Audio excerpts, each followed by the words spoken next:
A function now is the first modeling construct we want to look at. A function refers to an activity. Sometimes you call it also activity, and a function is represented by this rectangle you can see here, a rectangle with rounded corners. And actually such a function requires information which are important for performing the function. Like in the incoming goods, you need information about the purchase order, and you would also need this information in the steps of the incoming goods process. So you require information or information objects for your functions.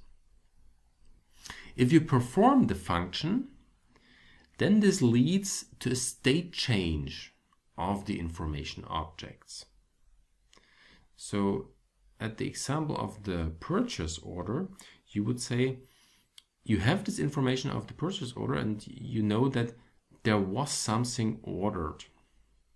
And now you check if the goods you just received are ordered, received with the right amount and maybe with the right type of product. And if you say that yes, everything is okay, then you change the state of the information object, of the information of the purchase order, such that you say the purchase order was received quite okay.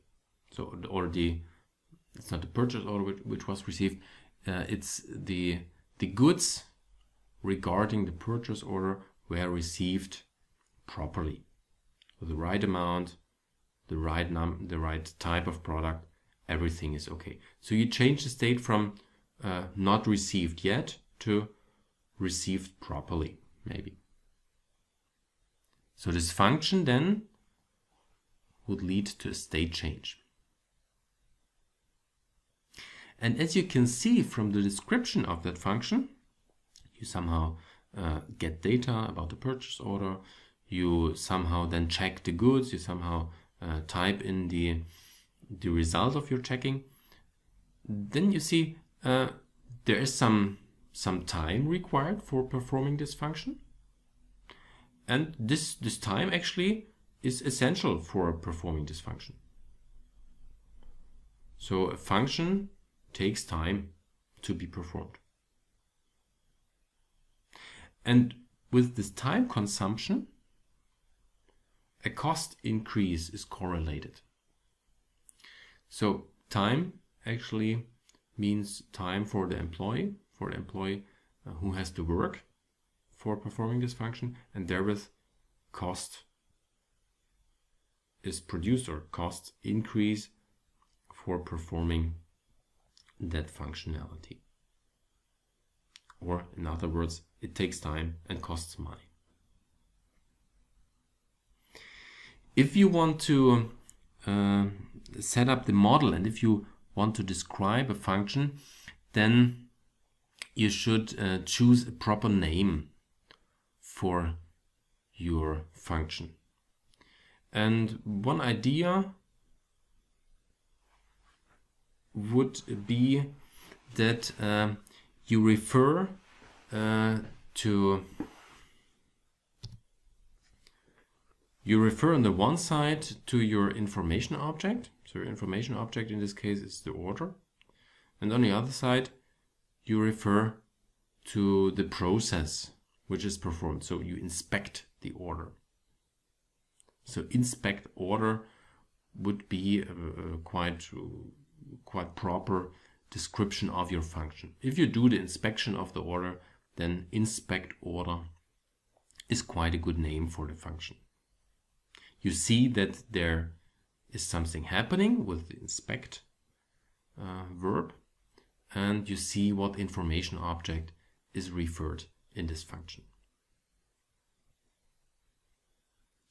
And related to this function, you can have activating events and created events.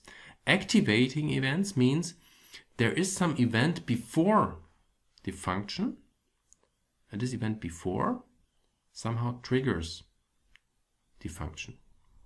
So if the event happens, or if the state of the enterprise is present, for example, there is a purchase order, then you can perform this function.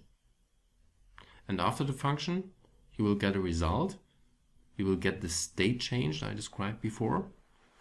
And therewith you create an event, and you create an event which refers to the information object again, and especially the state change of the information object.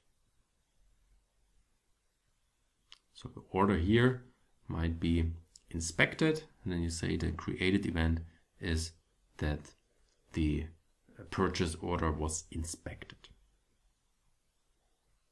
Activating events before a function and created events after a function.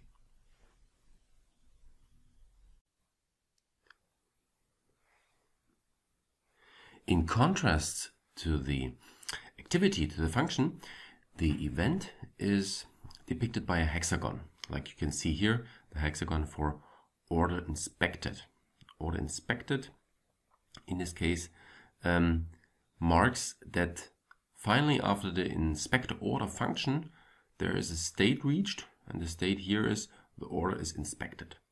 Obviously, after the activity to inspect an order, something can be concluded from that, and you can say that the inspection is finished.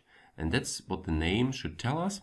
Again, the information object, in this case order or purchase order, is contained in the name, and you also say something about the state. So it's not about an activity which is happening here in the event, it's about some state which is reached, some state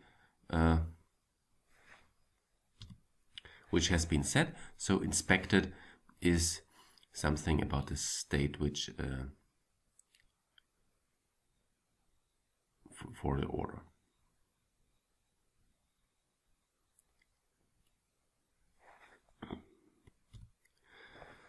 And as mentioned before, such an event does not contain or does not describe any activity. It just describes that a certain state of the information object or a certain state within the company is important.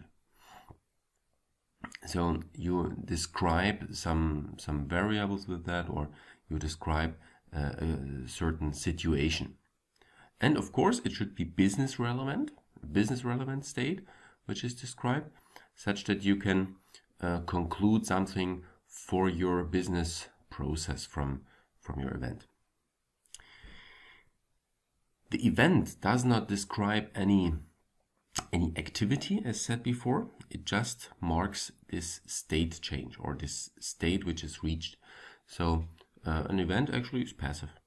You don't perform anything during the event or something like that. An event exists at a specific point in time, so that means actually if you reach the event, then it will last until the next activity starts.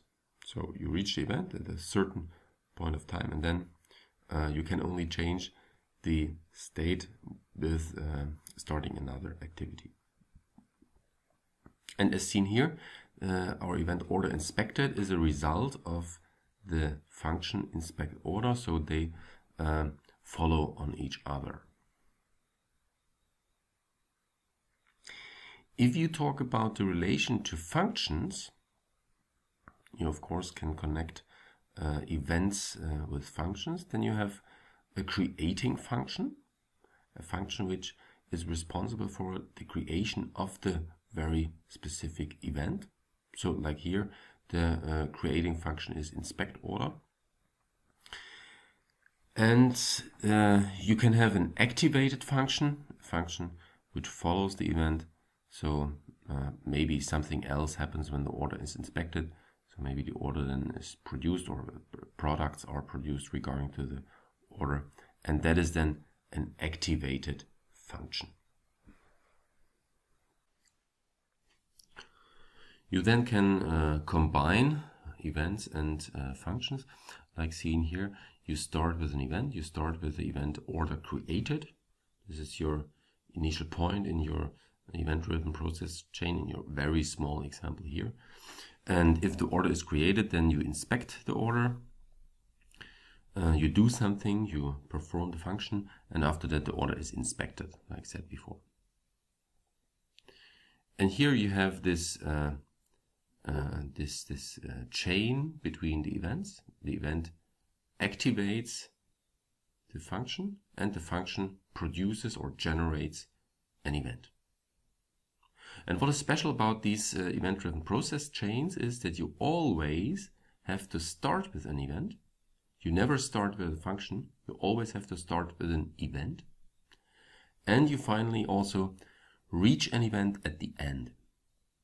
So exactly like here, starting with order created as an event and finishing with order inspected, also an event.